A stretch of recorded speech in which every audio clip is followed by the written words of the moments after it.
Bismillahirrahmanirrahim. Alhamdulillahi Rabbil Alamin. Wassalatu wassalamu ala al-mabuthi rahmatan lil alamin. Nabiina Muhammad wa ala alihi wa sahbihi wa man tabi'akum bi ihsanin ila yaumiddin, amma ba'd.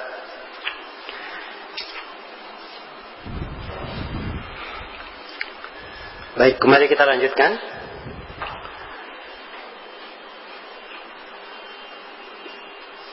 Pembahasan yang terkandung di dalam hadits yang ketiga dari bab pertama tentang fadlul Islam.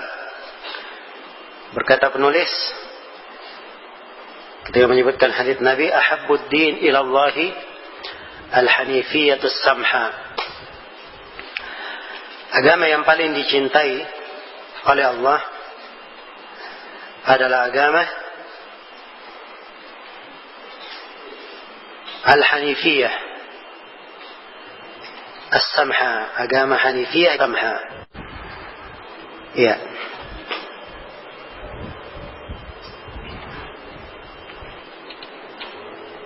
Apa arti al-hanifiyah?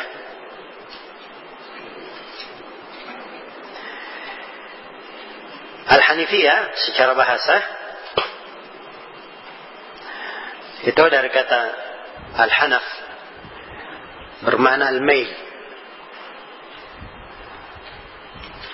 bermakna kecondongan, sesuatu yang agak miring, condong, itu disebutkan mail namanya.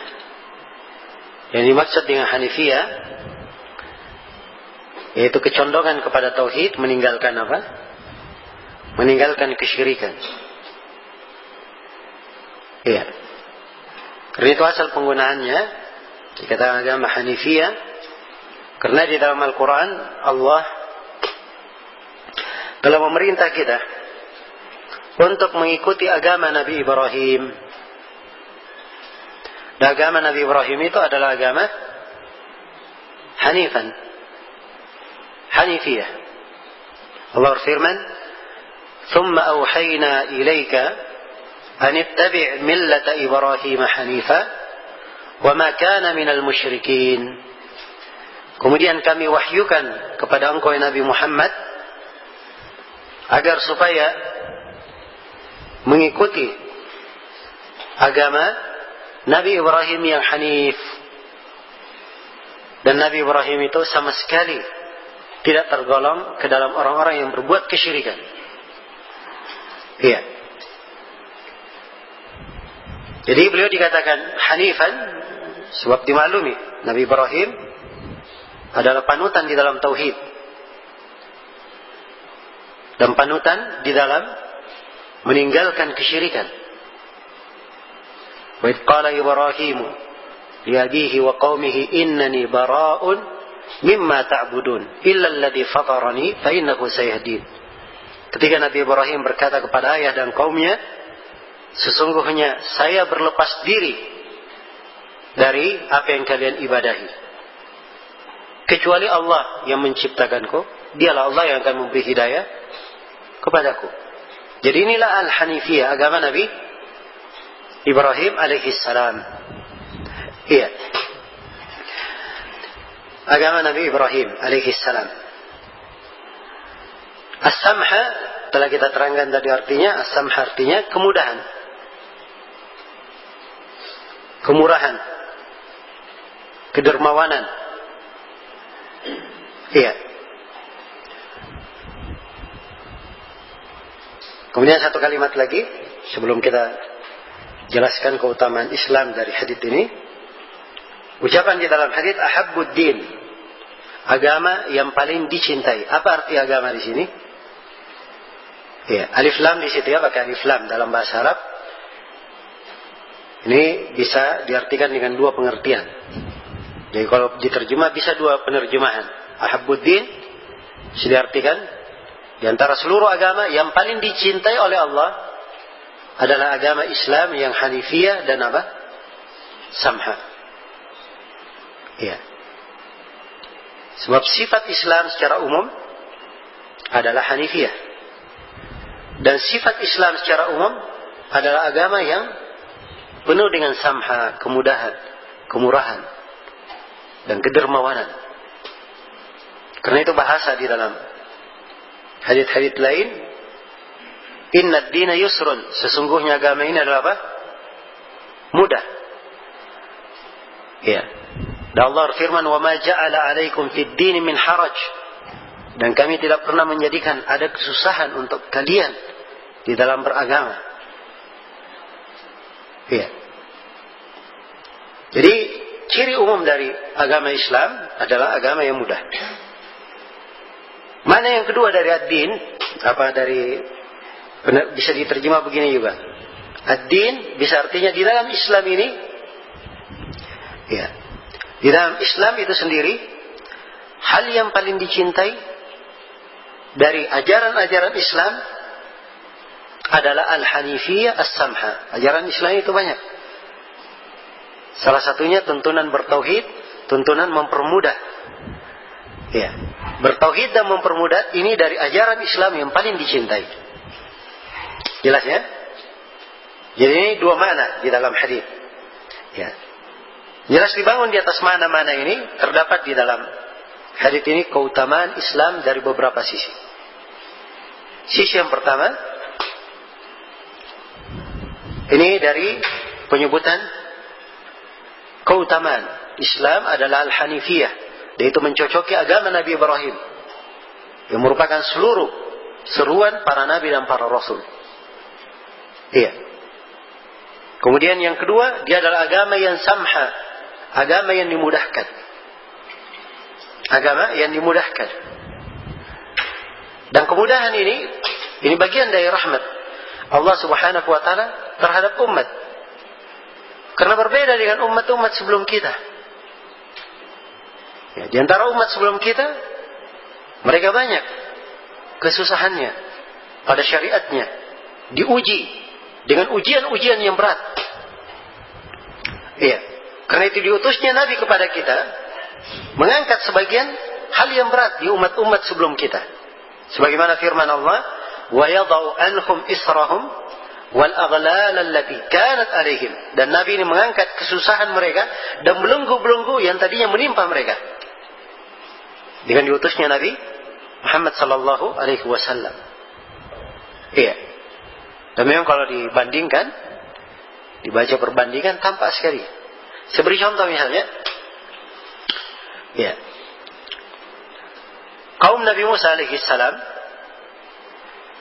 tatkala mereka berbuat kesalahan, jatuh di dalam dosa, menjadikan anak-anak sapi sebagai apa? Sesembahan. Setelah perginya Nabi Musa ke Bukit Tur. Iya. Setelah Nabi Musa kembali dan mereka bertobat, maka perintah tobat kepada mereka di dalam Al-Quran disuruh apa? Mereka disuruh membunuh diri mereka. Maksudnya, ya, mereka membunuh sebagian mereka membunuh sebagian yang lainnya. Iya. Nah, disebutkan di dalam tafsir bagaimana cara sebagian dari mereka membunuh sebagian yang lainnya. Cuma sebagian ahli tafsir menyebutkan bahwa kaum Nabi Musa itu dikumpulkan di satu lapangan, suatu tempat, kemudian mereka diselimuti oleh awan yang gelap, ya, sehingga mereka tidak mengetahui siapa yang berada di lapangan itu. Mereka pun saling membunuh di situ. Dan mati puluhan ribu. Di sebagian ada yang menyebutkan 70.000 yang mati. Perhatikan ya, beratnya keadaan mereka tatkala ingin apa? Ingin bertobat. Iya. Adapun umat Islam, tobat mereka dimudahkan oleh Allah Subhanahu wa taala. Di dalam syariat kita, siapa yang ingin bertobat, dikatakan tobatnya adalah tobat nasuh kalau terpenuhi padanya 5 syarat. Syarat yang pertama, dia ikhlas kepada Allah dalam tobatnya. Bukan orang yang terpaksa. Bukan pula orang yang riya. Syarat yang kedua, dia tinggalkan perbuatan dosa. Syarat yang kedua, dia tinggalkan perbuatan dosa. Yang ketiga, dia menyesali perbuatan dosa yang pernah dia lakukan. Syarat yang keempat, dia berniat dengan sungguh-sungguh, tidak akan kembali mengulangi dosa itu lagi. Ada azam, niat sungguh, kesungguhan dalam hati, tidak akan mengulanginya. Dan syarat yang kelima, ya, dia bertobat masih pada waktunya. Waktu bertobat itu kapan? Ya, waktunya luas ya. Sampai matahari terbit di arah mana? Ya, di arah barat, dan sampai nyawa sampai di tenggorokan. Itu waktu. Kalau nyawa sudah sampai di tenggorokan, matahari sudah terbit di arah barat, tidak ada lagi manfaat tobat.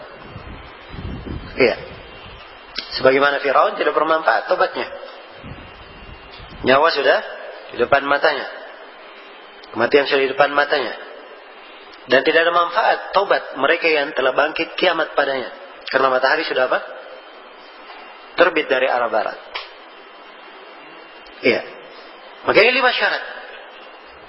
Subhanallah, hal yang dimudahkan. Kalau itu berkaitan dengan hak orang lain, ditambah syarat yang ke-6. Dia menunaikan urusannya dengan orang lain itu. Apakah dengan cara mengembalikan hak orang tersebut, atau dengan cara dia meminta maaf. Ya. Ini kemudahan yang Allah mudahkan untuk umat Islam. Ini dalam satu masalah. Dalam satu masalah. Belum lagi di masalah yang lainnya. Iya.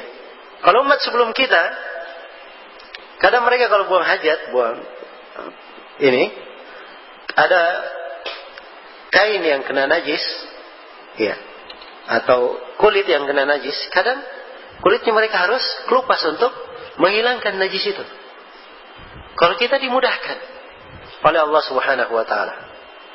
Ya, hanya dibersihkan dengan cara-cara yang telah dimaklumi, menggunakan air atau memercikkannya kalau kencing anak bayi dan seterusnya. Dari hal yang dimaklumi dalam pembersihan najis. Ya. Jadi ini beberapa sudut menjelaskan keutamaan Islam. Iya, menjelaskan keutamaan Islam. Jadi Islam adalah agama yang paling dicintai oleh Allah. Karena ada sifat ini, al-hanifiyah. Ya. Hanifiyah, kecenderungan kepada yang benar, kepada tauhid. Ini dalam banyak hal. Pertama dalam masalah akidah dan keyakinan. Seorang harus cenderung kepada yang tauhid, yang benar, meninggalkan kesyirikan, kebatilan. Ya. Di dalam pelaksanaan syariat, seorang harus hanifiyah. Dia harus cenderung kepada mengikuti Nabi sallallahu alaihi wasallam dan istiqamah, dan dia harus meninggalkan hawa nafsunya. Jadi kecenderungan ini yang disebut dengan nama apa? Hanifiyah. Samha, kemudahan. Iya. Tapi khusus untuk masalah kemudahan ini termasuk masalah yang penting. Saya terangkan di sini. Ya. Dimaklumi dari sifat Islam yang sangat khusus dan ciri. Ya. Pokok di dalam agama ini, agama dibangun di atas kemudahan. Dibangun di atas kemudahan. Allah berfirman, yuridullahu bikumul yusra wa la yuridu bikumul usra. Allah menghendaki untuk kalian kemudahan, dan Allah tidak menghendaki untuk kalian kesusahan. Dan Nabi sallallahu alaihi wasallam bersabda, yassiru wa la tu'assiru wa basyiru wa la tunaffiru. Hendaknya kalian mempermudah, jangan kalian mempersulit. Hendaknya kalian membuat orang bergembira, mendapat kabar gembira, jangan kalian membuat orang lari. Iya. Ini ciri agama kita. Sebagian sahabat ada yang mengimami. Dia baca bacaan panjang sekali. Iya. Sampai sebagian makmum dia keluar dari jamaah, kemudian dia sholat sendiri. Setelah itu dia melapor kepada Nabi sallallahu alaihi wasallam. Dan Nabi marah. Beliau berkata, "Inna minkum munaffirin." Di antara kalian ada yang membuat orang-orang itu lari. Perhatikan. Karena masalah mengimami terlalu lama, Nabi menegur. Iya. Nabi menegur. Ini orang bukan lari dari agama. Tapi dia hanya keluar dari jamaah saja. Karena mungkin dia ada keperluan, ada apa. Ya, karena itu kata Nabi, man kana ya'ummun nas falyukhaffif. Siapa yang mengimami manusia hendaknya dia memperingan. Ini hadis yang semana ini dan mana agama ini hendaknya dipermudah, ini perlu dirinci dan diberikan ukuran apa makna kemudahan. Ya. Jangan sampai seorang mengatakan kemudahan sesuai dengan pendapatnya masing-masing. Iya. Oh, kita permudah agama ini, agama itu mudah. Ya, bergampangan dengan dosa. Jabat tangan yang perempuan gak apa-apa. Agama itu mudah. Hah? Iya. Bukan ini yang dimaksud tentunya. Jadi kalimat agama itu mudah, ini harus diukur dengan dua ukuran. Ya. Ukuran yang pertama, kemudahan tersebut ada nasnya di dalam Al-Quran dan apa? Hadits Nabi Sallallahu Alaihi Wasallam. Jadi apa yang diajarkan oleh Nabi, itulah sebenarnya kemudahan. Tidak perlu cari kemudahan yang lain. Iya. Contoh seperti contoh kasus tadi. Siapa yang menjadi imam, dia peringkas.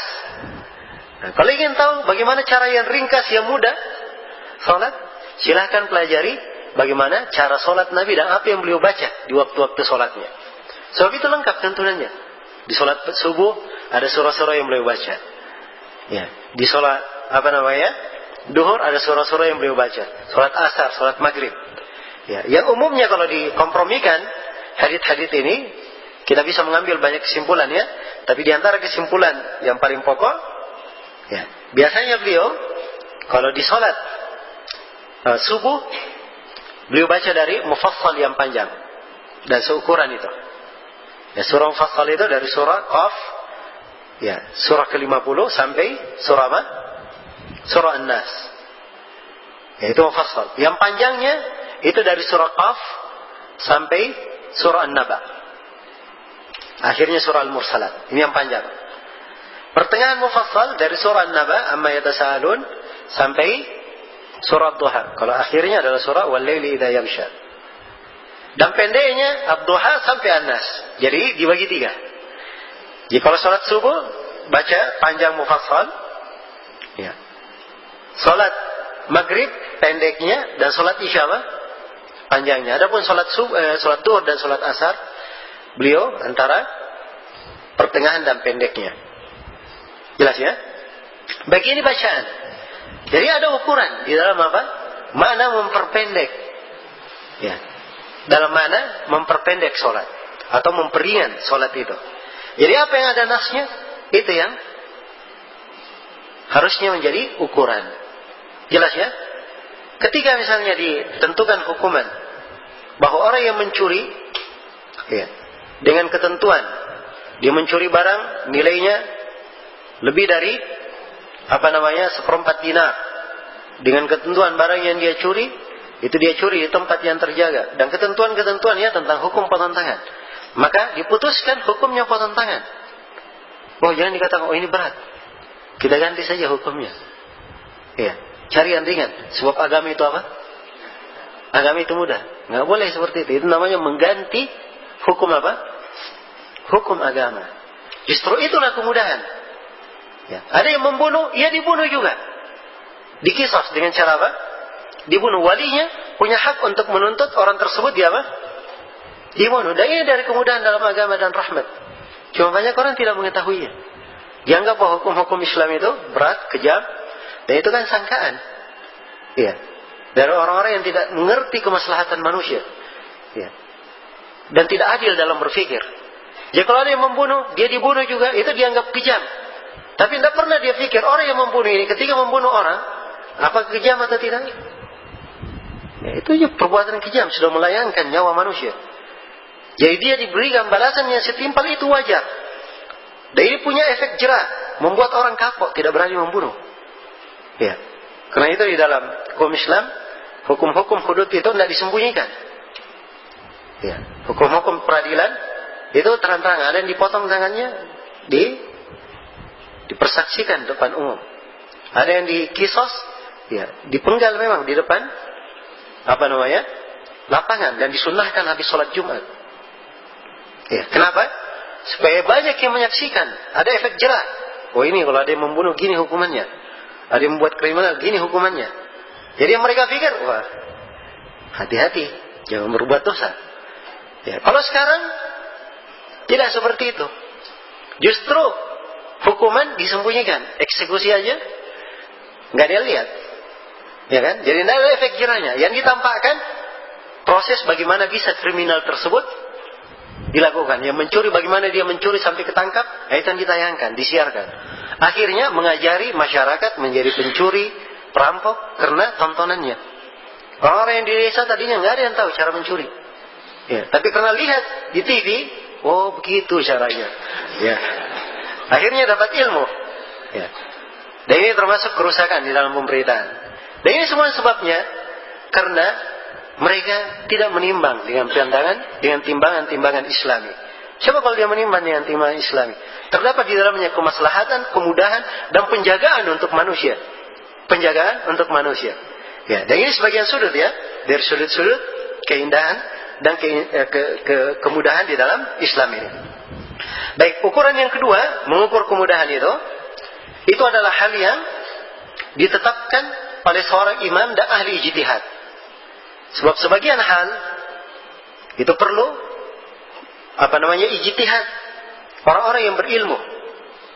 Orang-orang yang berilmu yang menguasai dalil Al-Quran dan hadits Rasulullah SAW, menguasai ucapan para imam di setiap masa.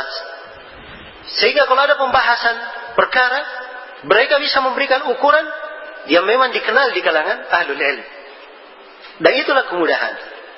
Iya. Jadi dari sinilah ucapan Sufyan Ats-Tsauri rahimahullahu taala, beliau berkata, "At-tasydid yuhsinuhu kullu ahad. Innamal ilmu ar-rukhsa ta'tika min faqih." Mempersulit itu semua orang bisa mempersulit. Siapa yang tidak bisa? Iya. Tapi memberikan kemudahan, itulah ilmu, keringanan yang datang dari ahli fikih. Ya. Sebab ini sifatnya memang ilmu. Tapi kalau mempersulit, semua orang bisa. Siapa yang tidak bisa? Iya. Semua orang mampu. Tapi memberikan sesuatu sesuai dengan kadarnya, hal yang pasnya, ini hanya tugas orang-orang yang punya ilmu agama. Ya, karena itu al-ilm adalah rukhsah, keringanan yang datang dari seorang ahli fikih. Jadi ini dua ukuran. Ya, dua ukuran di dalam mengukur kemudahan. Ya, sekali lagi kemudahan itu bukan diukur dengan akal sendiri, dengan hawa nafsu, bukan diukur dengan adat istiadat, kebiasaan, ya, mengikuti orang lain, tidak.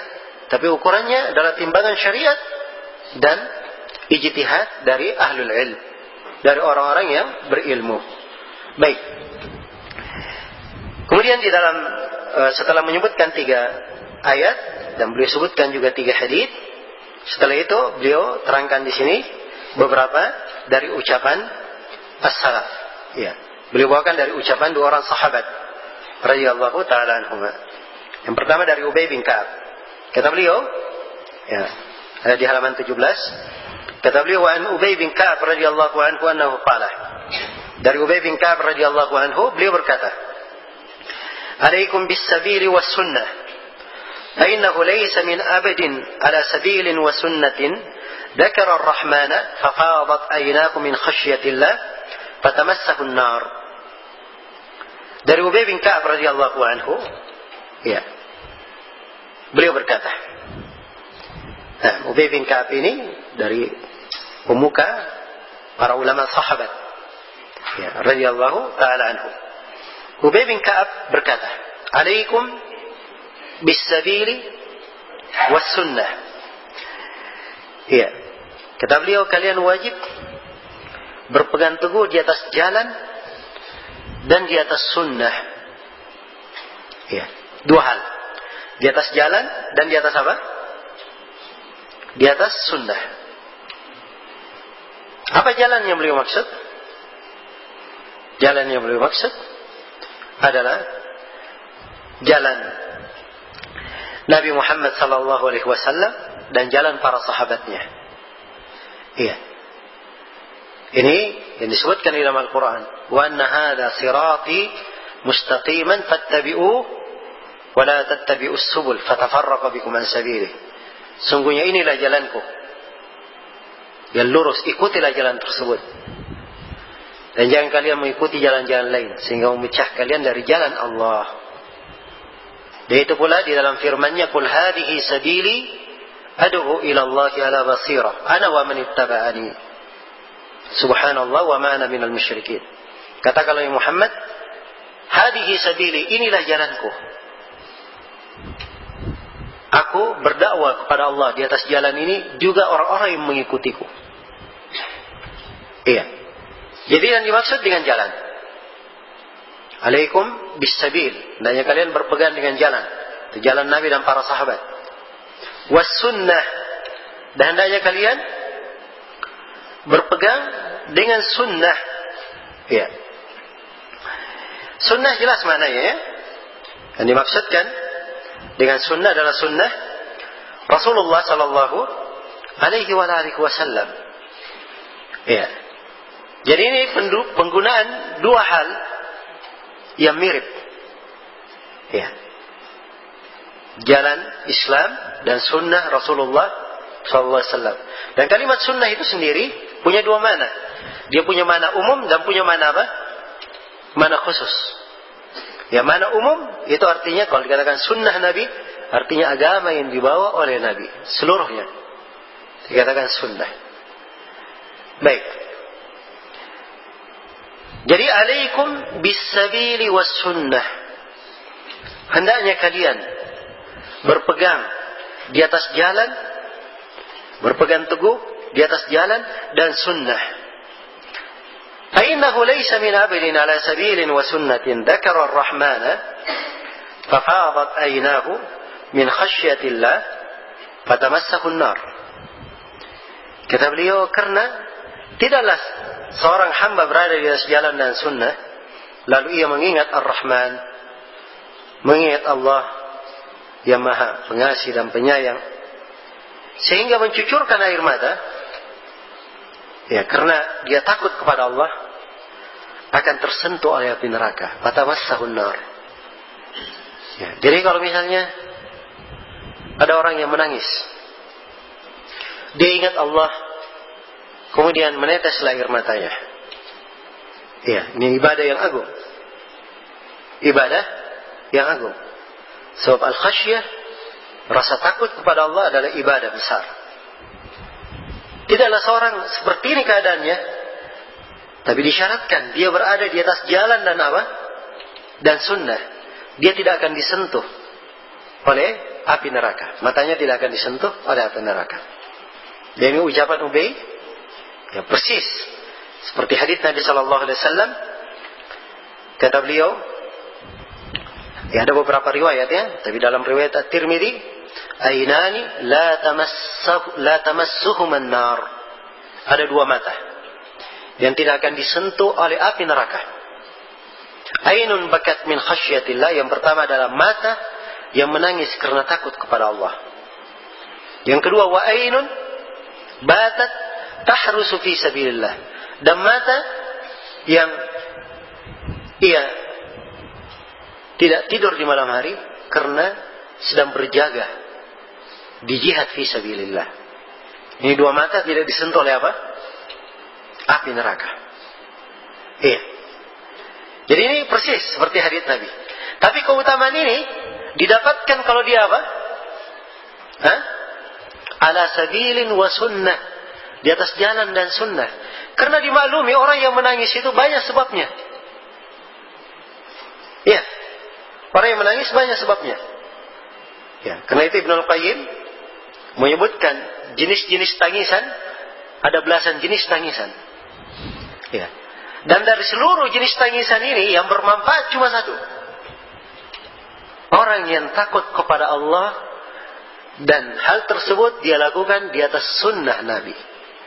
Itu yang bermanfaat. Adapun kalau dia menangis takut kepada Allah, ya, tetapi tidak di atas sunnah, ini tidak memberi manfaat baginya. Tidak memberi manfaat. Jelas ya? Tidak mendatangkan manfaat. Tapi kalau dia takut kepada Allah sesuai dengan jalan dan sunnah, nah ini barulah dia mendapatkan keutamaan. Iya. Ada yang menangis karena memang itu profesinya, menangis. Ya. Dimaklumi ada kadang datang orang meminta ini, pandai sekali. Biasa karena kan serius. Menetes air matanya. Padahal dusta. Sebab memang itu profesi. Ya. Dan ini ada ilmunya di masa ini. Ya. Bisa dipelajari. Ya. Baik. Ada yang menangis karena dia terlalu gembira. Ada yang menangis karena dia kena musibah. Ya. Ada yang menangis karena terharu. Ada yang menangis karena dia ikut-ikutan. Ada orang lain menangis, dia juga ikut menangis. Ya. Ada yang menangis karena dia malu kalau tidak menangis. Ya. Padahal orang lain apa? Menangis atau dia disuruh menangis. Nah, ini di pekerjaan orang, sebagian orang ya. Kalau ada yang meninggal, itu ada namanya ya, tangisan massal. Ya. Dia datangkan di situ orang-orang yang khusus untuk apa? Menangisi mayit yang sudah pergi ini, agar supaya terkesan bahwa si mayit ini memang banyak orang yang kehilangan. Ya. Nah, ini dari hal-hal yang tidak di atas sunnah. Yang di atas sunnah itu cuma satu saja. Ya. Disyaratkan ini ala sabilin wa sunnah. Dia harus di atas jalan. Ya. Di atas jalan dan sunnah. Baik. Kemudian kata beliau dalam kelanjutannya, "Walaysa min 'abdin 'ala sabilin wa sunnatin dzakara ar-rahmana faqsha'arra jilduhu min khashyatillah illa kana mathaluhu kamathali shajaratin yabisa warquha wa bainama hiya kadhalik id asabatha ar-rih fatahatta anha warquha illa tahattat anhu dhunubuhu kama tahatta an hadhihi ash-shajarati warquha." Kemudian kata Ubay bin Ka'ab radhiyallahu taala anhu, kata beliau, tidaklah seorang hamba berada di atas jalan dan sunnah lalu ia mengingat Ar-Rahman sehingga kulitnya merinding karena takut kepada Allah. Ya, ini hati seorang hamba yang diliputi dengan keimanan. Dia mengetahui kebesaran Rabb-Nya. Dia mengetahui keagungan Rabb-Nya. Ya. Dan mengetahui keagungan Allah ini perlu ilmu untuk seseorang memunculkannya di dalam hatinya. Ya. Supaya dia tahu siapa Rabb-Nya.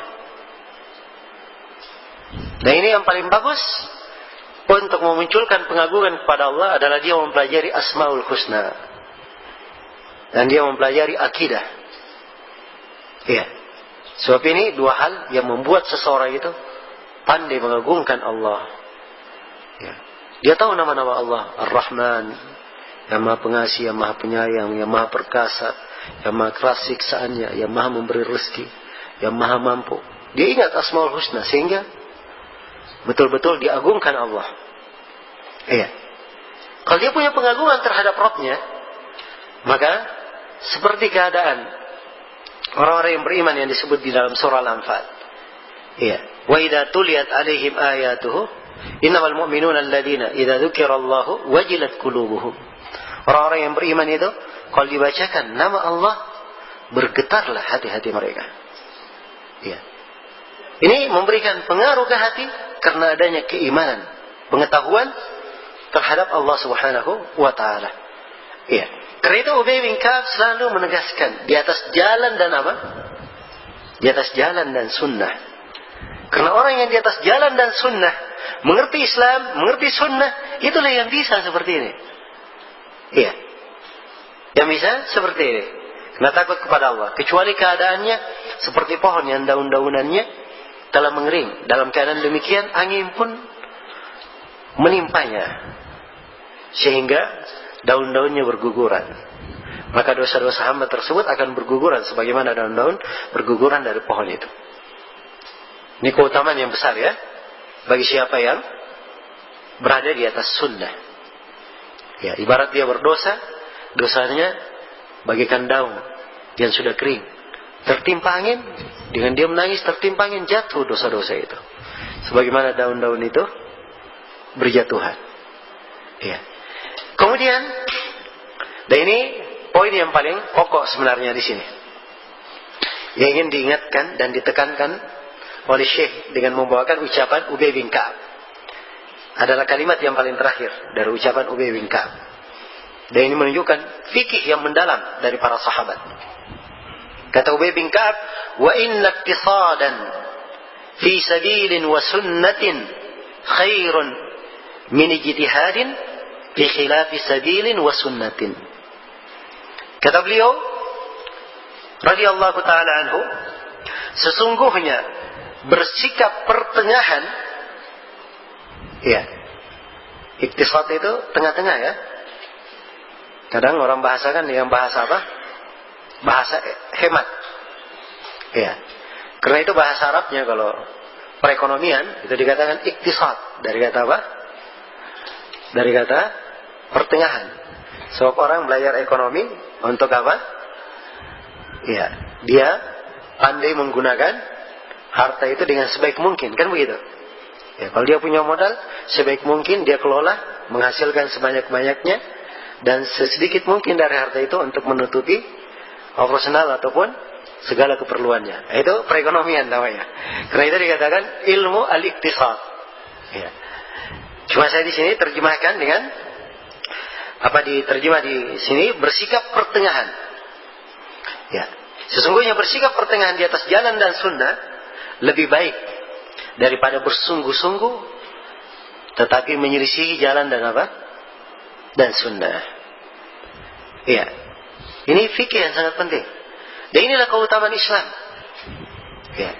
Jadi dalam Islam itu, ya, yang dituntut adalah seorang mencocoki sunnah dan tuntunan. Walaupun amalannya sedikit, yang sedikit ini akan menjadi sangat besar. Iya. Tapi kalau tidak mencocoki sunnah dan tuntunan, maka itu tidak memberikan kebaikan untuk pelakunya. Apakah sama sekali tidak ada kebaikannya atau kurang kebaikannya? Iya. Karena itu yang pokoknya adalah mengukur perbuatan di atas jalan dan sunnah. Seperti contoh misalnya, orang yang sholat maghrib 3 rakaat. Ya. Dia terbatas 3 rakaat saja. Itu lebih afdal daripada orang yang melakukan sholat maghrib 4 rakaat. Kalau dia lakukan sholat maghrib 4 rakaat, bagus atau tidak? Hah? Jelas semua akan berkata, ini menyelisih apa? Selisih tuntunan. Ya. Karena itu terbatas pada sunnah. Ya, sebab sunnahnya berapa? 3 saja. Itu lebih baik daripada bersungguh-sungguh. Walaupun dia maghrib, sudah, maghrib 3. Setelah itu tambah lagi 3. Tambah lagi 3. 3 sampai 30 ribu. Masih lebih baik 3 yang 1 saja. Hemat sedikit sesuai dengan sunnah, itu lebih baik daripada banyak tetapi tidak sesuai dengan apa? Sesuai dengan sunnah. Nah, inilah kekeliruan banyak orang. Ya, dia anggap di dalam beragama ini bagaimana dia menyibukkan dirinya dengan amalan-amalan apa saja. Amalan walaupun tidak ada tuntunannya. Ya. Walaupun tidak ada tuntunannya. Karena itu, ya, kita melihat sebagian dari kaum muslimin melakukan hal-hal yang tidak ada tuntunannya, akhirnya mereka meninggalkan sunnah. Meninggalkan sunnah. Karena memang kaidahnya, ya, seperti yang disebutkan oleh para a'immah. Ya, Ibnu Hazm menyebutkannya di dalam kitabnya Al-Muhalla. Kata beliau, "Ma ra'ayna bid'atan muda'a illa wa ma'aha sunnatun mudha'ah." Tidaklah kami melihat bid'ah yang disebarkan kecuali ikut bersamanya di situ ada sunnah yang ditelantarkan. Ada sunnah yang ditelantarkan. Iya. Jadi amalan bid'ah apapun, amalan yang tidak ada sunnahnya apapun yang dimunculkan, itu pasti menghilangkan sunnah. Karena sunnah 2 macam. Ada sunnah untuk dilakukan, ada sunnah untuk ditinggalkan. Dan dua-duanya terhitung apa? Terhitung sunnah. Iya. Karena itu dari keindahan umat Islam, kalau mereka beramal dapat pahala, tidak beramal juga dapat pahala. Sebab sunnah mereka ada 2. Ada sunnah fi'liyah dan ada sunnah tarkiyah. Ada sunnah dengan dia kerjakan, ada sunnah dengan dia tinggalkan. Ya, contoh misalnya, doa selepas sholat berjamaah. Iya. Kalau ada yang berdoa selepas sholat berjamaah, apalagi doa bareng-bareng, ya, ini adalah hal yang tidak ada dalilnya. Ya. Dan para imam 4 pun dari ahli fikih tidak ada yang membenarkan perbuatan tersebut. Jelas ya? Jadi kalau ada yang menghidupkannya, dia menghidupkan hal yang menyelisih apa? Menyelisih sunnah. Dan pasti dia meninggalkan sunnah. Sunnahnya tidak berdoa di situ. Ingin berdoa, berdoa di tempat lain. Ingin berdoa, berdoa di sujud. Lebih afdal. Ya.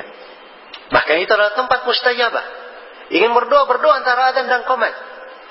Tempat mustajabah doa. Ya. Dan ini termasuk hikmahnya. Dibuat doa antara adzan dan qomat supaya lebih segera datang ke masjid. Iya. Jelas ya? Kalau dia hanya berharap setelah sholat, sudah undur-undur saja, terlambat. Yang penting dapat doa bersama imam. Ya. Ini kadang akibat yang jelek. Akibat yang jelek terjadi karena meninggalkan sunnah. Jadi sekali lagi, hemat di dalam menjalankan sunnah itu lebih baik daripada apa? Bersungguh-sungguh tapi menyelisihi sunnah. Ya. Ucapan Ubay bin Ka'ab ini bukan artinya beliau menganjurkan orang bermalas-malasan saja, hemat-hemat saja, tidak. Tapi ini memperbandingkan. Ya. Memperbandingkan.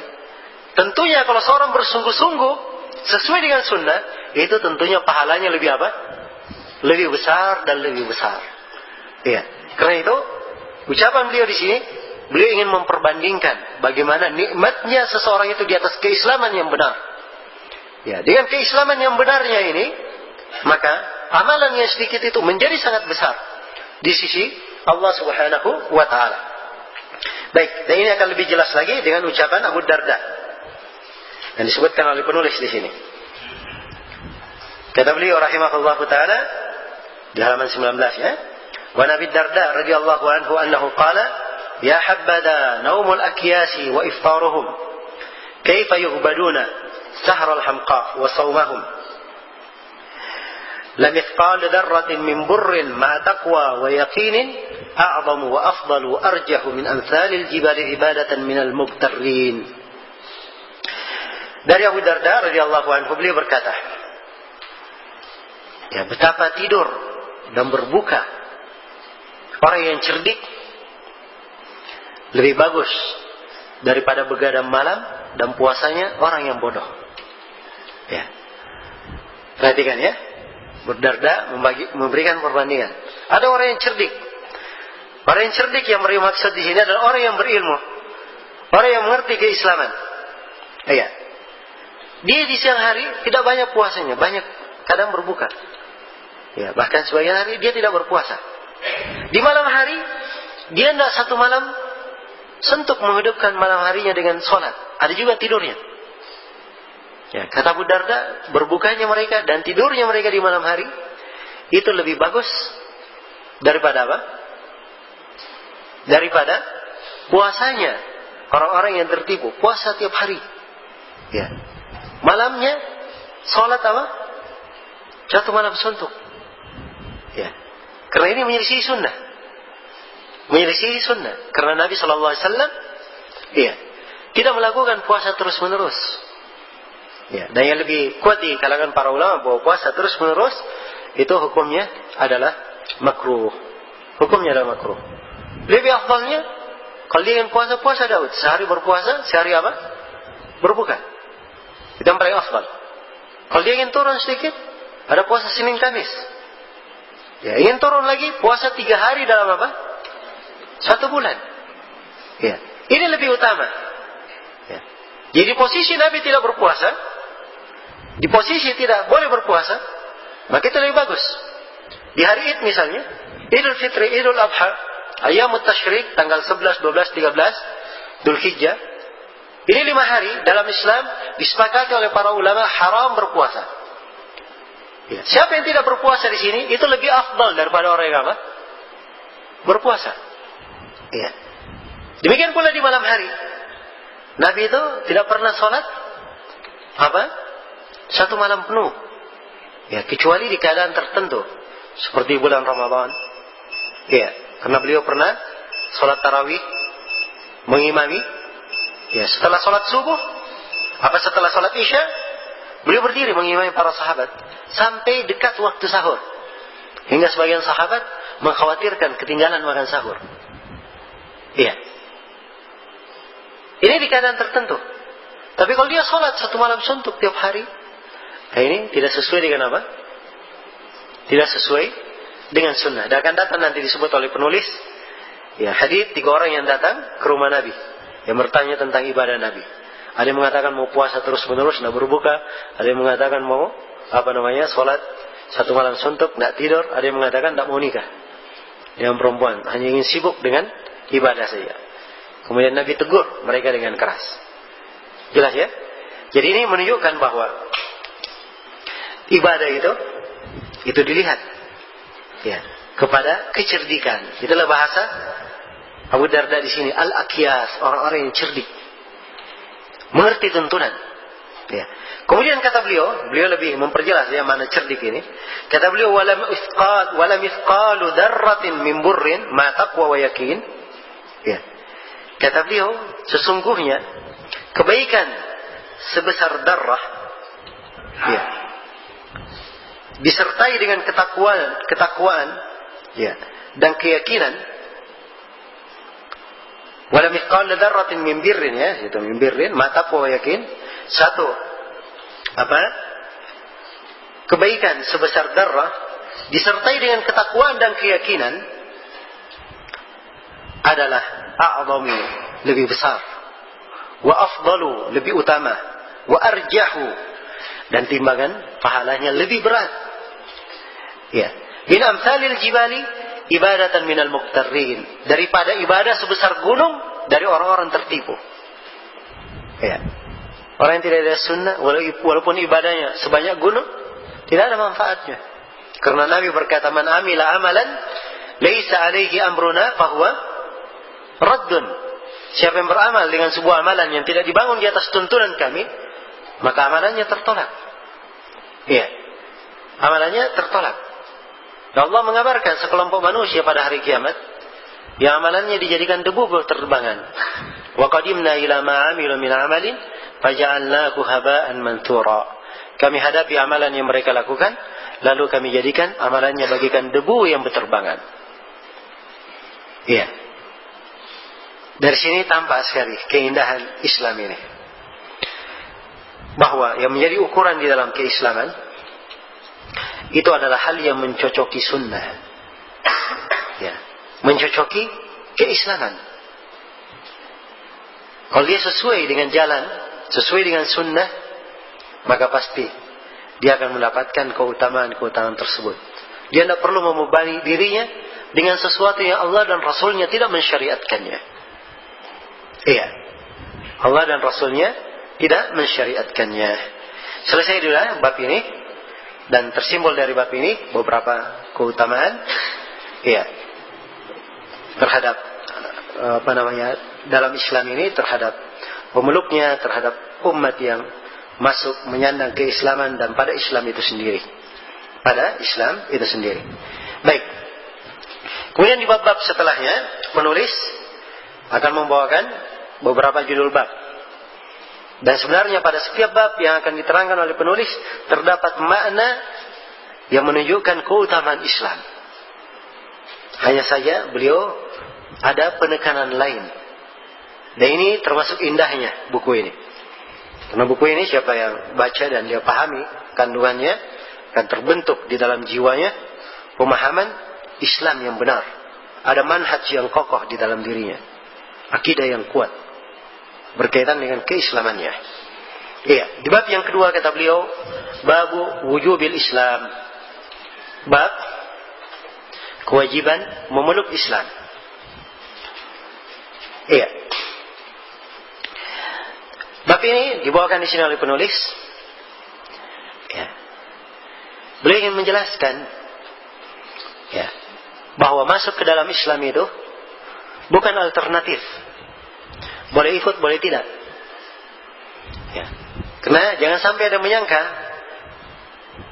karena Syekh hanya menjelaskan keutamaan Islam, ya namanya keutamaan, siapa yang mau ambil silahkan, yang mau tidak ambil silahkan. Ya. Bukan itu maknanya. Tapi yang dimaksud, yang dimaksud oleh penulis bahwa masuk ke dalam Islam adalah kewajiban. Karena itu beliau berikan bab khusus tentang wajibnya masuk ke dalam Islam. Jelas ya? Ini kandungan dan makna yang diinginkan oleh penulis rahimahullahu ta'ala di bab yang kedua ini. Bahwa seorang itu wajib masuk ke dalam Islam dan diharamkan untuk keluar dari jalan keislaman, keluar dari jalan keislamannya.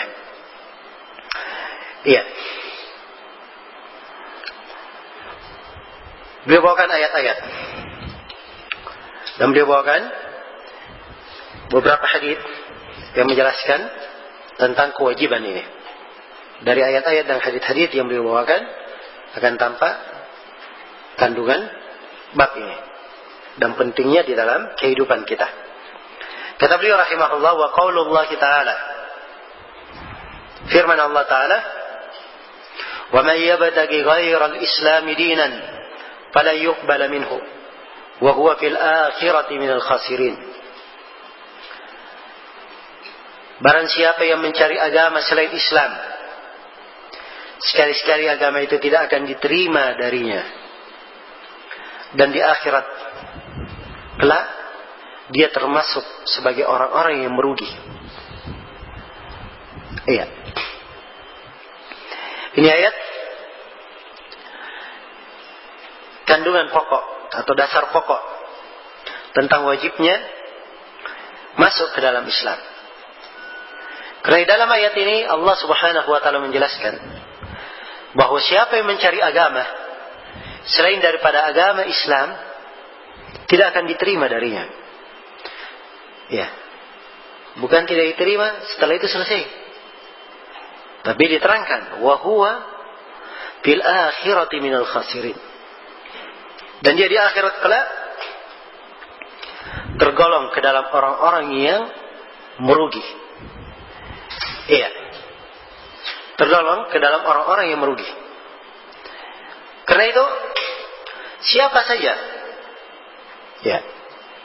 yang mencari agama selain daripada Islam, mencari tuntunan selain daripada Islam, maka pasti tidak diterima darinya, dan dia di akhirat kelak pasti tergolong sebagai orang yang merugi.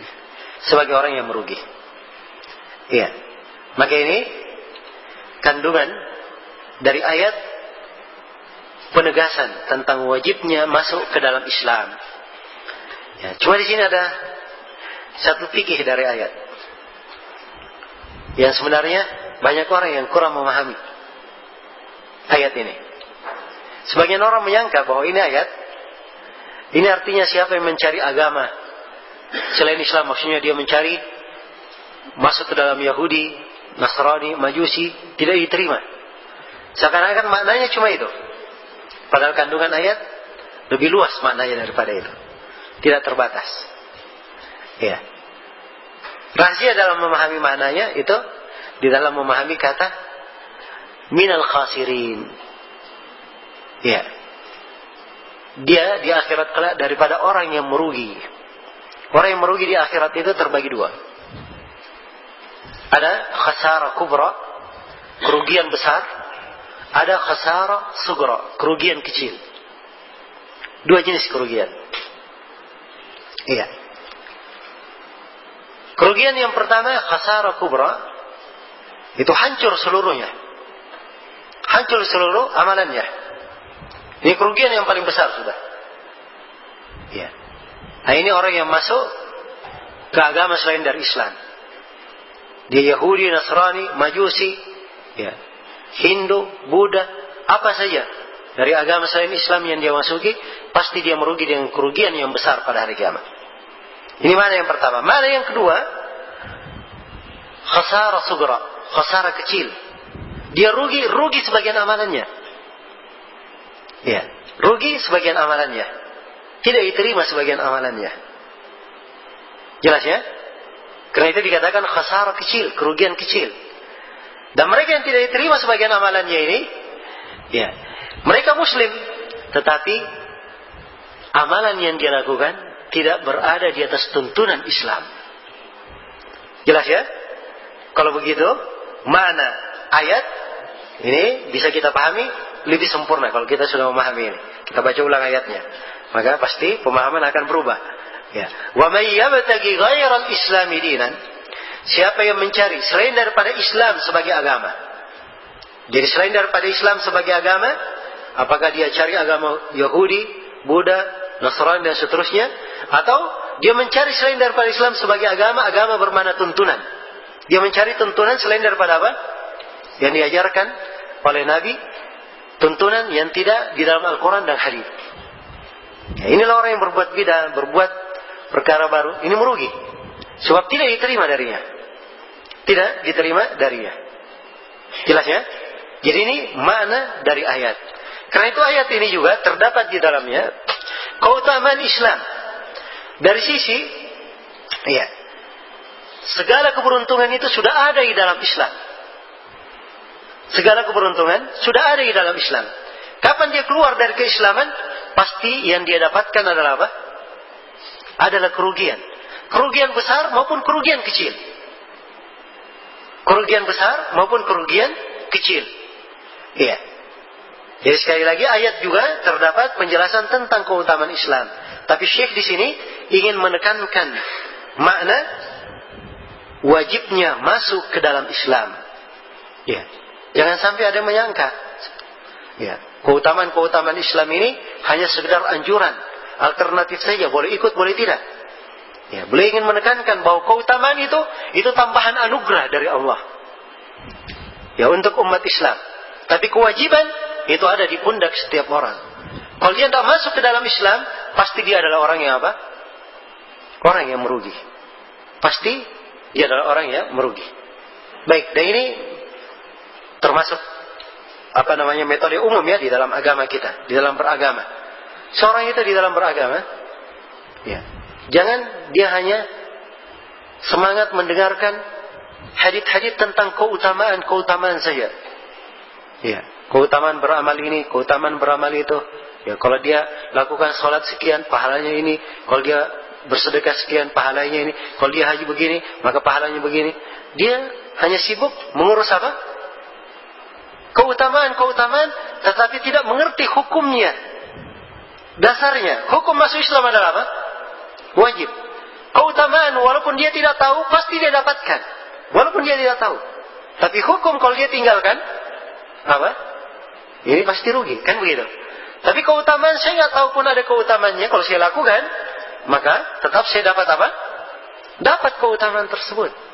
Ya, hanya saja memang orang yang mengetahui keutamaan tentunya lebih termotivasi untuk melakukan apa? Amalan. Dan ini fungsi keutamaan. Karena itu keliru orang-orang yang ya kerjaannya hanya baca fadail amal saja. Ya, keutamaan. Hari ini keutamaan, besok baca keutamaan. Tapi belajar nggak tahu. Cara sholat bagaimana? Nggak tahu bagaimana cara sholat. Ya. Wudunya bagaimana? Nggak tahu bagaimana cara wudu. Ya. Kamu wudu begini caranya. Ya, begitu saya lihat ayah-ayah saya dan nenek moyangku. Ya. Jelas ya? Ini tidak dibenarkan. Karena itu Nabi Shallallahu Alaihi Wasallam ya mengajarkan wudu kepada para sahabat. Beliau peragakan dulu berwudu. Ya, hadits Utsman bin Affan ya, riwayat Bukhari Muslim. Utsman memperagakan wudu. Setelah berwudu, beliau berkata bahwa Nabi pernah memperagakan wudu seperti ini. Kemudian beliau berkata, "Man tawaddaa nahwa wudu'i hadza, thumma shalla rak'atain la yuhaddits fihima nafsa, ghafara Allahu lahu ma taqaddama min dhanbi." Siapa yang berwudu seperti wuduku ini, lalu dia salat 2 rakaat, tidak membisikkan dalam dirinya sesuatu, maksudnya dia khusyuk salatnya, tidak terikut dengan bujukan atau syaitan memalingkan konsentrasinya, maka diampuni apa yang telah lalu dari dosanya. Jadi Nabi peragakan dulu cara wudu, kewajiban berwudu. Setelah beliau peragakan wudu, hukum, baru beliau terangkan keutamaan. Jelas ya? Ya, sekarang banyak yang terbalik. Ya, keutamaan, hukum-hukum, nggak mengerti apa hukumnya. Ya. Dan ini kekeliruan di tengah umat dan kekeliruan di dalam mendidik. Ya. Jelas ya? Maka Syekh di sini Kalau ada yang bertanya kenapa Syekh dahulukan penyebutan keutamaan? Ya, karena memang di dalam Al-Quran kadang disebut keutamaan dahulu baru hukum, kadang disebut hukum dulu kemudian apa? Keutamaan. Tapi dua hal harus apa? Harus terkait. Dan Syekh memberi judul umum Fadlul Islam. Dan kata keutamaan ini, keutamaan Islam masuk juga di dalamnya penjelasan tentang kewajiban. Ya, dan inilah bab yang kedua yang ingin beliau terangkan di sini. Baik, ini ayat yang pertama. Ayat yang kedua, kata beliau, wa qauluhu ta'ala, dan firman Allah Ta'ala, inna ad-dina 'indallahil Islam. Sesungguhnya agama yang diridhai di sisi Allah hanyalah Islam. Iya. Baik. Ayat ini terdapat di dalamnya penegasan bahwa agama yang diridhai di sisi Allah hanyalah al-Islam, hanyalah keislaman. Ya. Dan harus diketahui bahwa Islam itu punya dua makna. Iya. Ada makna umum dan ada makna apa? Makna khusus. Ya. Kalau Islam itu sendiri dari definisi bahasa, Islam artinya berserah diri. Dari sisi bahasa. Iya. Kalau dia sudah tunduk berserah diri itu artinya dia sudah berislam. Itu dari sisi apa? Dari sisi bahasa. Kalau dari sisi istilah, Islam itu punya dua makna. Ada makna umum dan ada makna khusus. Iya. Makna umum, Islam definisinya diterangkan oleh penulis di bukunya yang lain. Nah di sini beliau terangkan, tapi di buku lain. Judulnya Al-Usul Ats-Tsalatsa. Beliau katakan al-Islamu huwa al-istislamu lillahi bit-tauhid wal inqiyadu lahu bit-ta'ah wal bara'atu minasy-syirki wa ahlihi. Islam itu adalah seorang berserah diri kepada Allah dengan mentauhidkannya. Berserah diri kepada Allah dengan mentauhidkannya. Iya. Wal inqiyadu lahu bit-ta'ah. Terikat kepada Allah dengan taat kepadanya. Wal bara'atu minasy-syirki wa ahlihi. Dan berlepas diri dari kesyirikan dan pelaku kesyirikan. Nah, itu keislaman. Iya. Pemurnian ibadah hanya kepada Allah dan berlepas diri dari segala yang diibadahi kecuali Allah. Nah, inilah Islam dengan makna umum. Iya. Islam dengan makna khusus yang dimaksud adalah rukun Islam yang 5. Disertai dengan amalan hati yang membenarkan rukun Islam ini. Iya. Karena itu Nabi ketika ditanya oleh Jibril, "Wa mal Islam?" Wahai Nabi Muhammad, apa itu Islam? Ya, maka Nabi jawab apa? Antashhadu an la ilaha illallah wa anna Muhammadar Rasulullah wa tuqimas shalah wa tu'tiyaz zakah wa tasumu ramadhana wa tahujjal bait in istata'ta ilaihi sabila. Islam adalah engkau bersyahadat la ilaha illallah Muhammadar Rasulullah. Tidak ada yang berhak diibadahi kecuali Allah, dan bahwa Nabi Muhammad adalah utusan Allah. Kamu menegakkan salat, mengeluarkan zakat, berpuasa di bulan Ramadan, dan berhaji ke Ka'bah apabila engkau punya kemampuan. Jadi beliau jawab Islam itu dengan 5 rukun Islam. Kemudian Jibril bertanya, "Wa mal iman?" Apa itu iman?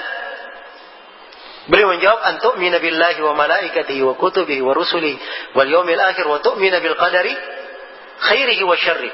Engkau beriman kepada Allah, kepada para malaikatnya, kitab-kitabnya, para rasulnya, kepada hari akhirat, dan engkau beriman kepada takdir yang baik dan yang buruk. 6 rukun iman. Iya, 6 rukun iman. Jadi keislaman dijawab di dalam hadis ini dengan makna khusus, amalan zahir. Tapi saya sebutkan tadi, amalan zahir harus ada dari keyakinan di dalam hati yang membenarkan apa? Zahirnya.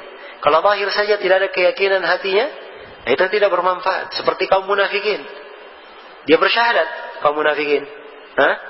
Salat bersama kaum muslimin walaupun malas-malasan. Iya. Zakat dia keluarkan walaupun dengan kikir. Ya. Puasa. Ya. Ikut keluar berjihad walaupun apa? Ya, membawa masalah, menggembosi orang, ya banyak bicaranya. Ya. Jadi zahirnya ada, tapi yang membuat zahirnya tidak diterima ada apa? Batinnya. Tidak ada keimanan yang membenarkan zahirnya. Ya. Sebaliknya rukun iman pun demikian. Rukun iman itu amalan hati semuanya. Harus ada amalan zahir yang membenarkan apa? Amalan hatinya. Dia jangan dikatakan saya beriman, saya muslim. Ya, nggak pernah sholat. Ya, nggak pernah terlihat bersama kaum muslimin. Ya, kerjanya di gereja. Oh saya muslim. Ya, maka ini bertentangan dengan apa? Dengan zahirnya. Jadi kalau dia katakan beriman, bertentangan dengan zahirnya, maka zahirnya mendustakan apa yang ada di dalam apa? Batinnya. Ya. Jadi ini antara iman dan Islam punya apa? Keterkaitan yang sangat kuat. Ya. Iman itu sama dengan Islam, punya makna umum, punya makna apa? Makna khusus. Di mana umumnya iman dan Islam itu sama maknanya. Ya, karena itu di iman para ulama bahasakan iman i'tiqadun bil janan, keyakinan di dalam hati, nutqun bil lisan, ucapan dengan lisan, dan amalan dengan apa? Anggota tubuh. Itulah keislaman seluruhnya. Ya. Keislaman seluruhnya. Jadi mana umum iman dan Islam mananya apa? Sama. Tapi di mana khusus berbeda. Ya. Iman itu, Islam itu untuk amalan zahir disertai dengan amalan batin yang membenarkan zahirnya. Kalau iman sebaliknya, amalan batin disertai dengan amalan zahir yang membenarkan apa? Batinnya. Iya. Baik. Jadi saya hanya ingin sampai ke titik kesimpulan bahwa Islam punya dua apa? Punya dua makna. Islam punya dua makna. Dan di dalam ayat ini, iya, tercakup di dalamnya dua-duanya. Inna dina indallahi apa? Al-Islam. Sungguhnya agama di sisi Allah adalah apa? Adalah Islam. Iya. Hanya itu agama yang berada di sisi Allah. Menunjukkan wajibnya masuk ke mana? Wajibnya masuk ke dalam Islam. Baik. Ya. Kemudian ayat berikutnya. Ayat yang ketiga. Kata penulis rahimahullah wa qauluhu ta'ala, dan firman Allah ta'ala, wa anna hadha sirati mustaqiman fattabi'u wa la tattabi'u as-subul fatafarraqa bikum an sabili. Al-ayah. Firman Allah ta'ala, dan sungguhnya ini adalah jalanku yang lurus, maka ikutilah jalan itu, dan jangan kalian mengikuti jalan-jalan lain, karena jalan-jalan lain itu akan mencerai-beraikan kalian dari jalannya. Iya. Ini ayat akhir dari wasiat yang akhir dari 10 wasiat yang disebut di surah Al-An'am. Surah Al-An'am itu 3 ayat berturut-turut. Ya, dan ini ayat yang terakhir ya, dari ayat 151, 152, 153. Ini yang terakhir. 3 ayat terkandung di dalamnya 10 wasiat. Terkandung di dalamnya 10 wasiat. Ya. Dan ayat ini adalah wasiat yang terakhir. Wasiat yang terakhir. Wa anna hadha sirati mustaqiman. Allah berfirman, dan sesungguhnya ini, ya, inilah jalanku, mustaqiman, yang lurus. Perhatikan ya, kalimat inilah. Ya. Dimaklumi ya, bahasa-bahasa isyarat itu sesuatu yang disyaratkan, ini itu. Kalau hal tersebut sudah jelas, sudah diketahui, dimaklumi, baru diisyaratkan. Iya. Ya. Ada buku saya tunjuk ini. Ya. Ada orang saya tunjuk itu, misalnya. Sudah jelas, sudah dimaklumi. Kalau sesuatu belum dimaklumi, nggak boleh memakai kata isyarat. Ya. Dan ini dari ayat kita pahami tentang kesempurnaan Islam. Ini termasuk keutamaan Islam. Bahwa Islam itu jalannya sangat terang. Ya. Sangat jelas jalan Islam itu. Sehingga Nabi hanya di dalam ayat ini dikatakan, sungguhnya ini adalah jalanku. Saking terangnya dan jelasnya jalan Islam tersebut. Iya.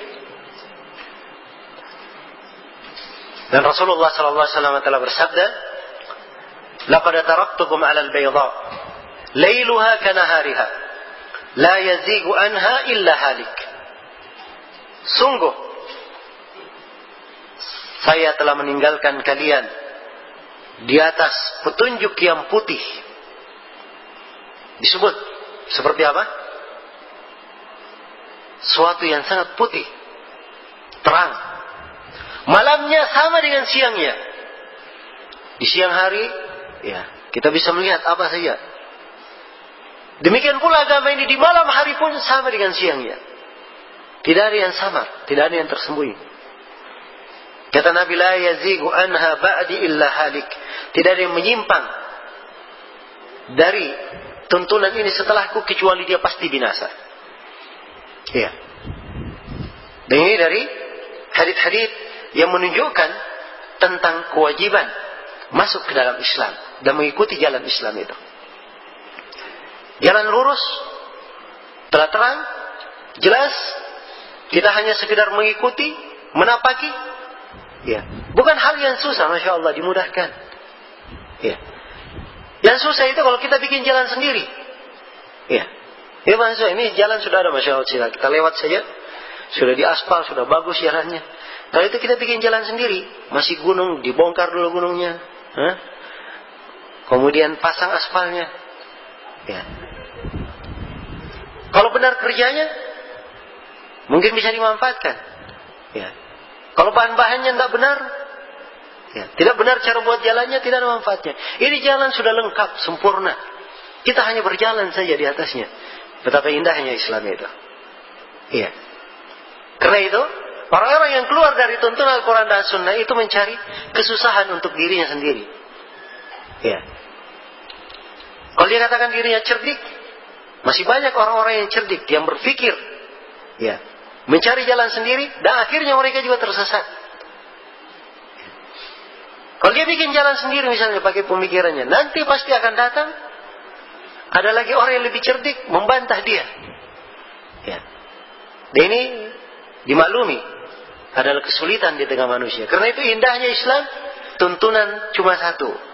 Agama telah jelas, segala perkara telah diterangkan. Iya, telah diterangkan.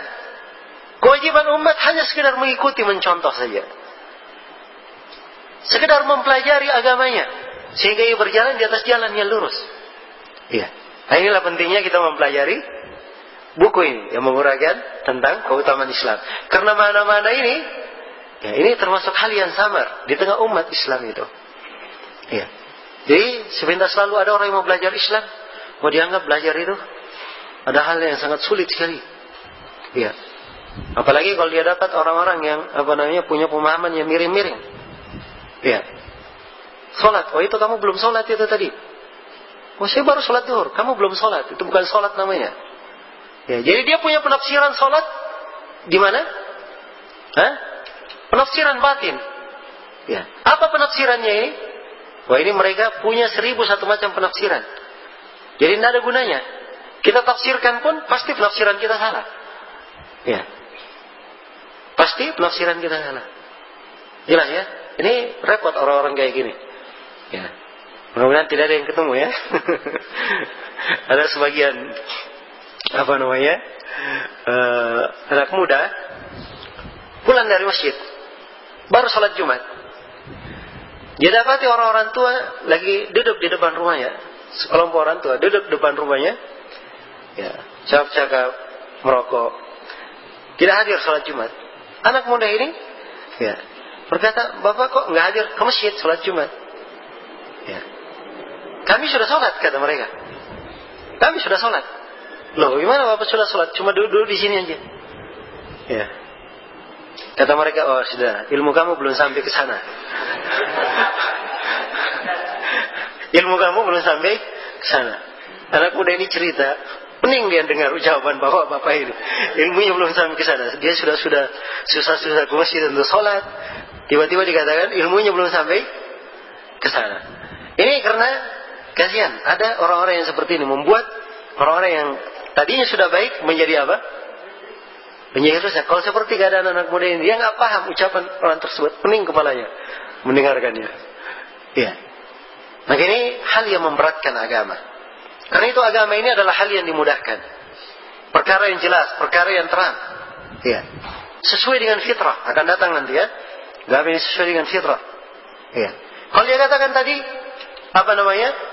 kami sudah sholat. Ini dari dasarnya memang sudah salah. Ya, sebab mereka ini lebih baik daripada Nabi Muhammad sallallahu alaihi wasallam. Ya. Nabi Muhammad, beliau di hari yang beliau meninggal masih keluar dipapah oleh pamannya. Ya, Al-Abbas dan menantunya Ali bin Abi Thalib dipapah menghadiri salat berjamaah. Padahal beliau adalah manusia yang terbaik, orang yang paling bertakwa, orang yang paling dekat kepada Allah Subhanahu wa taala. Iya. Cuman ya itulah. Syaitan bagaimana menyesatkan orang dari jalan Islam. Iya. Karena itu nikmat yang sangat besar. Kalau seorang itu mengenal jalan Islam, dia sudah mengenal jalan tersebut, ya, sisa kewajibannya bagaimana istiqamah di atas jalan. Itu kewajibannya. Ya, dan ini ada pembahasan lainnya untuk istiqamah di atas jalan, dan penulis akan menerangkan di sini bagaimana hal-hal yang menyebabkan seorang hamba itu istiqamah di atas jalan Islam. Dan ini termasuk keistimewaan buku ini. Dia tidak hanya menjelaskan keutamaan, keterangan jalan Islam, tapi beliau terangkan juga bagaimana seorang itu istiqamah di atas jalan Islam. Karena itu beliau akan terangkan nanti tentang bahaya bid'ah, ya, tentang jangan merasa terasing, orang yang dikucilkan karena dia beramal dengan tuntunan Islam benar. Ya, beliau bawakan nas-nas tentang hal ini dari Nabi sallallahu alaihi wasallam, hal yang menguatkan seorang hamba istiqamah di atas agamanya. Istiqamah di atas agamanya. Baik. Untuk ayat yang kita baca di sini, ayat yang ketiga, oleh penulis dibawakan ucapan Mujahid, ya, untuk menafsirkan ayat. Qala Mujahid, as-subul al-bid'ah wasyubuhat. Mujahid rahimahullah berkata, subul di dalam ayat, jalan-jalan. Di dalam ayat ya, wala tattabi'us subul, jangan kalian ikuti jalan-jalan lain. Ya, jalan-jalan lain ini yang dimaksud adalah bid'ah-bid'ah dan syubhat-syubhat. Ya. Ini penafsiran Mujahid bin Jabr, murid Ibnu Abbas, salah seorang ahli tafsir yang diterima penafsirannya oleh para ulama. Ya, karena diambil dari Ibnu Abbas, ya, termasuk dari sahabat yang paling mengetahui tentang kandungan Al-Quran. Ya, dan disebutkan bahwa Mujahid bin Jabr ini, beliau menanyakan tentang tafsir ayat kepada Ibnu Abbas dari awal mushaf sampai akhirnya. Dia telah tanyakan kepada Ibnu Abbas. Ya. Ini menunjukkan apa? Kedetailan beliau dalam belajar dan semangat beliau juga tentunya. Ya, sebab ini bukan bukan waktu yang sedikit untuk seperti itu. Ya, bukan hanya daurah sehari 2 hari. Ya, untuk hal yang seperti ini. Nah, sebagian sahabat berkata, saya pelajari surah Al-Baqarah selama 7 tahun. Masya Allah, surah Al-Baqarah saya selama berapa? Selama 7 tahun. Ya. Karena kandungan fikih dan kandungan ayat yang sangat mendalam. Baik. Jadi, kalau kita gandengkan dengan tafsir Mujahid di sini, sangatlah terang maksud dari penulis membawakan ayat. Beliau ingin menerangkan bahwa masuk ke dalam Islam adalah kewajiban. Iya. Karena kita diperintah, fattabi'u, ikutilah jalan itu. Dan kita dilarang untuk mengikuti jalan-jalan yang lain.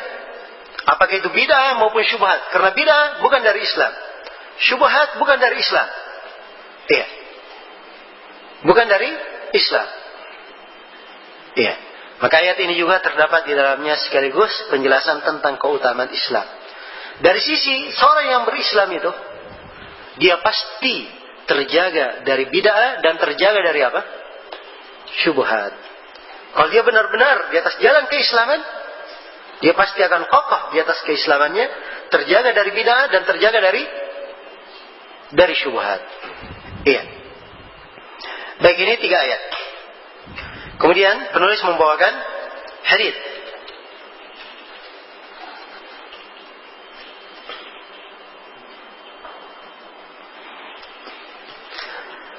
Baik. Kata beliau, wa Aisyah radhiyallahu anha anna Rasulullah sallallahu alaihi wasallam qala, "Man ahdatha fi amrina hadha ma laysa minhu fa huwa raddun." Akhraja. Dari Aisyah radhiyallahu anha, Rasulullah sallallahu alaihi wasallam bersabda, barang siapa yang mengada-adakan perkara baru dalam agama kita yang tidak berasal dari agama tersebut, sesuatu itu adalah tertolak. Maka sesuatu itu adalah tertolak. Iya. Ini hadits dibawakan oleh penulis untuk menekankan wajibnya masuk ke dalam Islam. Iya, karena amalan yang diterima itu hanyalah amalan yang dibangun di atas perintah Nabi, di atas perkara Nabi sallallahu alaihi wasallam. Siapa yang mengada-adakan jalan baru bukan dari agama, pasti jalan itu adalah jalan yang ditolak. Hal tersebut adalah hal yang ditolak. Kemudian lafaz yang lainnya kata beliau, wa fi lafdin man amila amalan laisa alaihi amruna fa huwa raddun. Ya, dalam riwayat lain ini oleh Imam Muslim saja ya. Ya. Al-Bukhari mengeluarkannya secara muallaq. Man amila amalan, barang siapa yang mengerjakan suatu amalan laisa alaihi amruna, yang tidak dibangun di atas perkara kami, fa huwa raddun, maka amalan itu adalah tertolak. Iya, ini hadits termasuk hadits pokok. Dan ada fikih yang harus dipahami dalam hadits ini. Iya. Di antara fikihnya, yang pertama adalah maksud dan pendalilan penulis membawakan hadits ini di sini. Beliau ingin menjelaskan tentang wajibnya masuk ke dalam Islam. Karena siapa yang beramal tidak dibangun di atas tuntunan, maka amalannya adalah apa? Amalannya adalah tertolak. Iya. Dan keluar dari jalan Islam itu dua macam.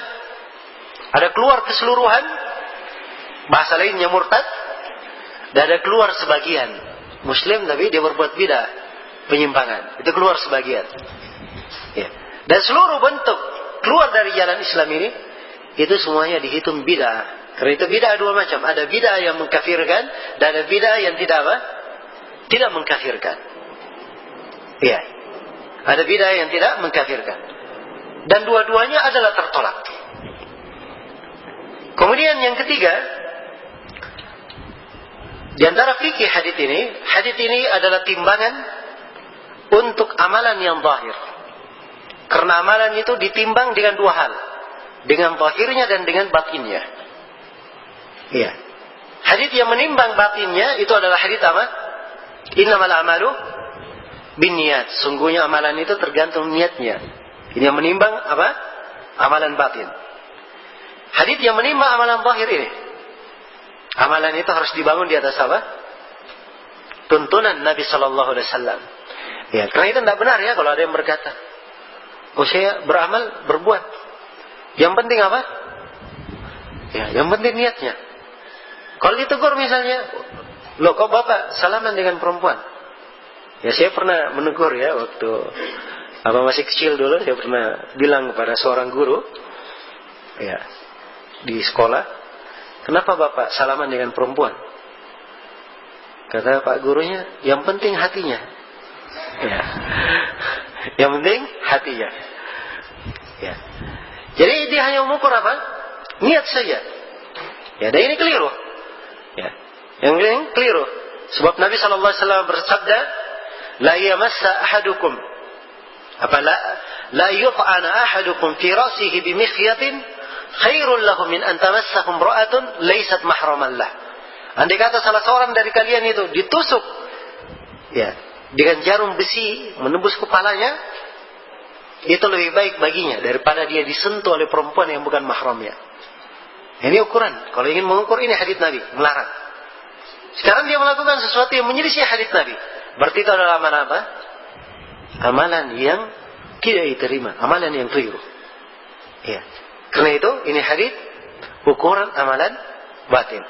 Kemudian hadits ini ukuran amalan zahir. Kemudian hadits ini adalah termasuk hadits yang menjelaskan tentang bahaya bid'ah, bahaya berbuat perkara baru dalam agama.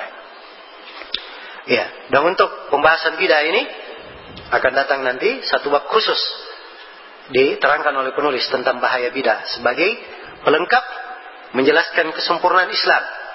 Ya, sebab dari kesempurnaan Islam seorang berada di atas tuntunan sesuai dengan sunnah sudah. Siapa yang keluar berarti dia telah melakukan bid'ah. Telah melakukan bid'ah. Baik. Namun yang perlu saya ingatkan bahwa hadis ini dibawakan oleh penulis dengan dua lafaz. Ya. Kenapa? Padahal maknanya sama sebenarnya. Tapi kandungan lafaznya ada fikih yang membedakan pada titik tertentu. Dan ini penting untuk diketahui. Kalau lafaz yang pertama, man ahdatsa fi amrina hada, siapa yang mengada-adakan di perkara kami ini. Ya. Jadi di sini pembicaraan ditujukan kepada orang yang mengada-adakan. Apakah bid'ah yang diada-adakan itu dia lakukan atau tidak? Tidak ada perbedaan. Yang penting dia adakan perkara baru, pasti tertolak yang diadakan. Kalau lafaz yang kedua adalah amalan. Siapa yang beramal. Jadi amalan bid'ah tertolak. Apakah dia mengada-adakannya atau bukan? Yang penting itu bid'ah, pasti apa? Tertolak.